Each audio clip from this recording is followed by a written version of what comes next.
இரும்பு, தாமிரம், aluminium, magnesium, sodium, ஈயம் ஆகியவை எளிதாக கிடைக்கக்கூடிய உலோகங்கள் ஆகும்.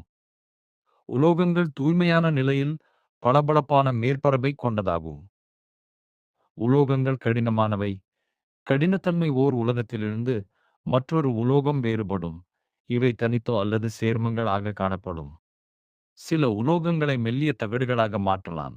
எடுத்துக்காட்டாக தங்கம் மற்றும் வெள்ளியை சொல்லலாம். இவை அதிகமாக தகடாக அடிக்கக்கூடிய உலோகங்கள் ஆகும். உலோகங்களை கம்பியாகவும் நீட்ட முடியும். அதிக அளவு கம்பியாகவும் உலோகம் தங்கமாகும். 1 கிராம் தங்கத்தை 2 கிலோமீட்டர் நீளமுள்ள கம்பியாக நீட்ட முடியும். தகடாதல் மற்றும் கம்பியாதல் பண்புகளால் உலோகங்களுக்கு வெவ்வேறு வடிவங்களை கொடுக்க முடியும். உலோகங்கள் சிறந்த வெப்ப கடத்தி மற்றும் அதிக உருகுநிலை கொண்டவை. வெள்ளி, தாமிரம் போன்றவை சிறந்த வெப்ப கடத்திகளாகும். ஈயம் மற்றும் பாதரசம் அரிதில் கடத்திகளாகும். கடினமான பொருட்கள் அடிக்கும் போது ஒலி எழுப்பும் மற்றும் எளிதாக மின்சாரத்தை கடத்தும். இதனால் மின்சாரத்தை எடுத்து செல்ல உதவும்.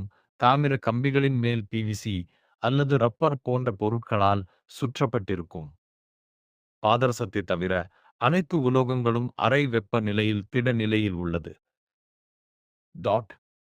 அதிக வினைத்திறன் கொண்ட உலோகம் பொட்டாசியம், குறைந்த வினைத்திறன் கொண்ட உலோகம் தங்கமாகும்.